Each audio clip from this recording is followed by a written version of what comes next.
October 26వ తేదీన ముఖ్యమంత్రి రేవంత్ రెడ్డి చేతుల మీదుగా బతుకమ్మ కుంటను ప్రారంభించనున్నట్లు మాజీ ఎంపీ హనుమంతరావు తెలిపారు. గత 35 సంవత్సరాలుగా కబ్జాలో ఉన్న బతుకమ్మ కుంట విషయం గత ప్రభుత్వ బీఆర్ఎస్ నాయకులకు విన్నవించుకున్న సమస్య పరిష్కారం అవ్వలేదు.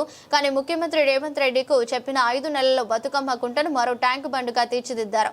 కాబట్టి నెల 26 ప్రారంభమయ్యే బతుకమ్మ కుంట బతుకమ్మ ఉత్సవాలకు పార్టీలకు అతీతంగా ప్రజలు హాజరు కావాలని పిలుపునిచ్చారు.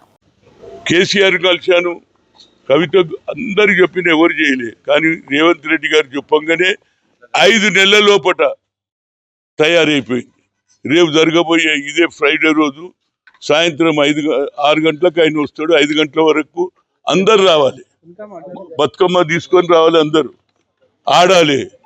అదేవిధంగా ఆడ లైట్లు వీట్లు అన్ని అదొక ట్యాంక్ బౌండ్ లాగా అయింది. ఇది ఇక మీకు ఇక దూరం పోయేది అవసరం లేదు.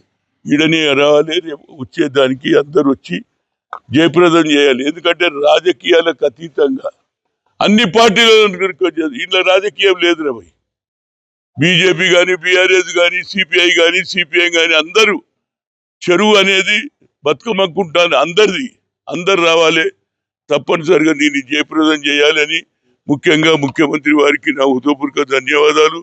అదేవిధంగా ఇంత స్పీడ్గా హైడా కమిషనర్ రంగనాథ్ గారు ఎంత రాత్రి, దాంతో పాటు మున్సిపల్ కానీ, వాటర్ వర్క్స్ కానీ, ఎలక్ట్రిసిటీ కానీ అందరికీ కూడా నా హృదయపూర్వక ధన్యవాదాలు. 26వ తేదీన సాయంత్రం 6 గంటలకు ముఖ్యమంత్రి వస్తాడు.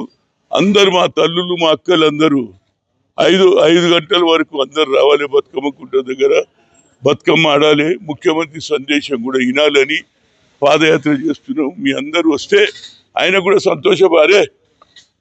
ముఖ్యమంత్రి కూడా అంటారే, నేను చేసింది ప్రతిఫలమైంది. మహిళలందరూ ఇన్నేళ్ల నుంచి మహిళలకు అన్యాయం జరుగుతూ వస్తుంది.